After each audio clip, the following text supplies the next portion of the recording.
Hello everyone, আমি মৈত্রেয়ী। আমার একটি নতুন মিনি ভ্লগে তোমাদের সবাইকে স্বাগত। দিনটা ছিল রাখি পূর্ণিমার দিন, তাই সকাল সকাল স্নান করে রেডি হয়ে নিচ্ছি, কারণ বাড়িতে আছে পূর্ণিমার পুজো। আজ হবে বাড়িতে নারায়ণ পুজো আর গোপাল পুজো। তারপর ভাইকে পরাবো রাখি। এই যে এখানে আমি রেডি হয়ে গেছি, আর রেডি হয়ে গেলাম ঠাকুর ঘরে। বাড়িতে যেহেতু আমাদের নারায়ণ শিলা আছে, তাই প্রত্যেক পূর্ণিমাতে আমাদের বাড়িতে নারায়ণ পুজো হয়। আর আজ বাবা নিজেই বাড়ির পুজো করে নিচ্ছে।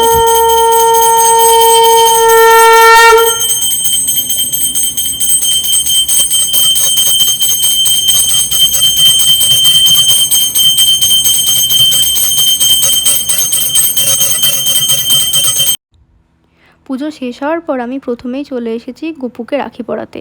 গপুকে রাখি পরানোর পর তারপর পরাবো ভাইকে রাখি। দুই গপুকে রাখি পরানোর পর চলে গেছিলাম ভাইকে রাখি পরাতে। ভাইয়ের সাথে সকালবেলা আমার একটু ঝামেলা হয়েছে, তাই আমি ভাইয়ের ওপর রেগেছিলাম। রেগে থাকার কারণে মুখ গম্ভীর করে বসেছিলাম, আর ভাইও চুপচাপ বসেই ছিল। ও কোনো কথা বলছিল না, আর আমিও কোনো কথা বলছিলাম না। তারপর রাখি পরানোর পর ভাইকে খাইয়ে দিলাম মিষ্টি, আর মা পাশ থেকে বসে সমান তালে আমাদের দুজনকে হাসানোর চেষ্টা করছিলাম। তারপর দুপুরবেলা খাওয়া দাওয়ার পর একটু ঘুমিয়ে নিয়েছিলাম, আর বিকালবেলা হতে রিয়া এসেছিলো ভাইকে রাখি পরাতে। ওই যে ভাইকে রাখি পরাচ্ছে রিয়া এখানে। আর রাখি পরাতে পরাতে দুজনের মধ্যে বেঁধে গেছিলো মারামারির কারণ কি?